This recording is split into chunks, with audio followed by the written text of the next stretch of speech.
Hello everyone, welcome to Desert Succulent. Today we're going to be featuring Echeveria Lilacina, or commonly known as the ghost Echeveria.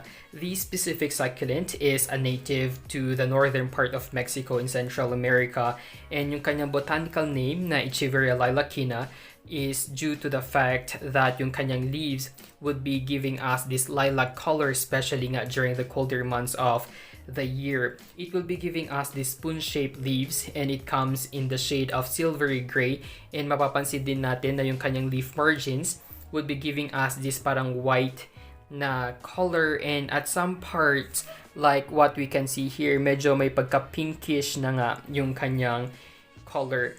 This specific Echeveria is a slow-growing one, and usually it won't be reaching yung height na 6 inches. It's gonna be lower than that.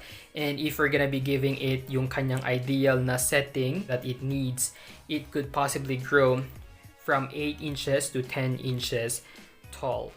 And yung kanyang symmetrical rosette shape could reach up to 10 to 12 inches across. And since we have mentioned that this kind of succulent is a slow grower, that seems to be true kasi nga itong ating Echeveria Lilacina that we have here has been with us for the past 6 months, and there is really no significant growth that I can see sa kanya. It's growing but it's not really that obvious, ganun siya katagal na lumaki.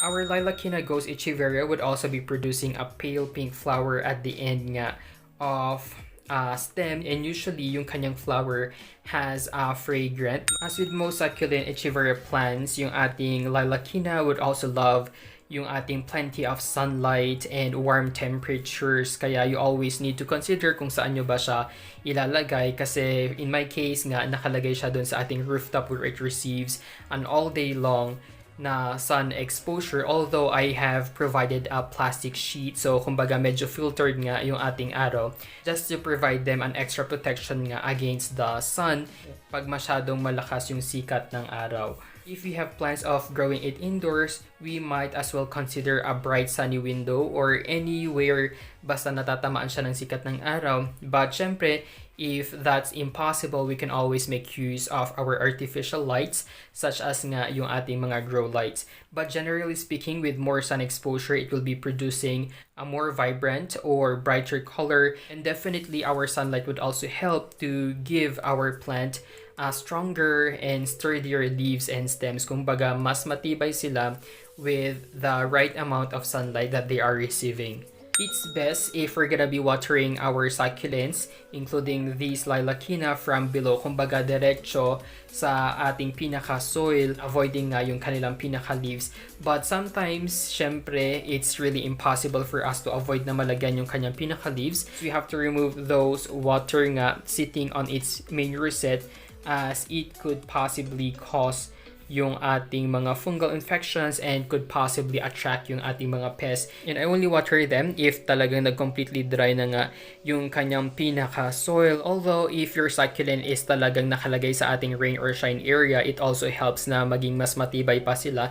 Like in this case, talagang exposed siya sa ulan for probably 2 weeks or 3 weeks. I never had any issue with it.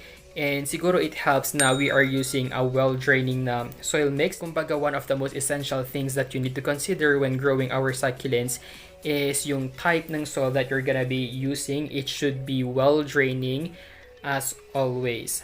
We have to remember that our Lilacina or Echeverias in general are shallow-rooted. Kaya if we're gonna be lifting this one, look at this one. It's just using so far yung parang 1/4 of its soil, although syempre if we're gonna be giving it the time, itong mga roots na to would eventually go until doon sa pinakababa, and that's very important na pag gagamit tayo ng pots for our succulents, make sure na hindi sila ganun kalalim, kasi even if na well draining yung ating soil, if it's really too deep or talagang masyadong malalim yung ating pot, then the tendency of overwatering nga itong ating succulent would be high.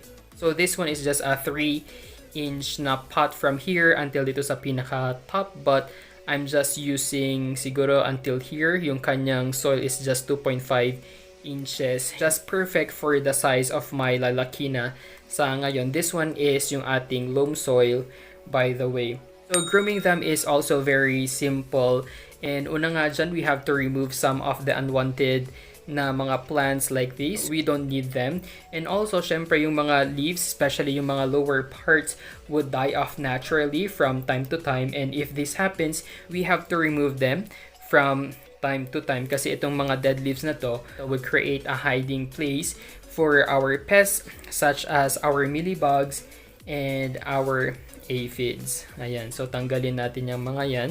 Propagating this is also very basic, but we have to remember that it won't be producing a large number of offsets, and sometimes nga they would remain solitary or talagang mag-isa lang sila. They won't be producing any offset throughout their lives. Kaya if you wanted to propagate your Lilacina, you might as well take some leaf propagations sa kanya.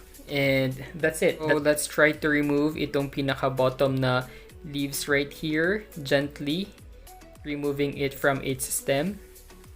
Ayan. So that's it. Ganun lang kabilis mag-propagate nitong ating Lilacina through their leaves. I even have here yung ating Monstrous na Lilacina. This is how it would look like. Ibang-iba yung kanyang itsura as compared nga dito sa ating typical na Lilacina. You would notice na parang thicker nga yung kanilang pinaka leaves. Pag sinabi kasi nating monstrous yung ating succulent in botany or in the field of plants, it means na it has this abnormal, para siyang distorted, or kumbaga yung figure niya is not what we are trying to expect. Kasi normally ganito yung shape nung kanyang leaves, pero this one medyo kakaiba. Although, kahit nakakaiba siya, it's also very unique to look at and maganda siyang tignan.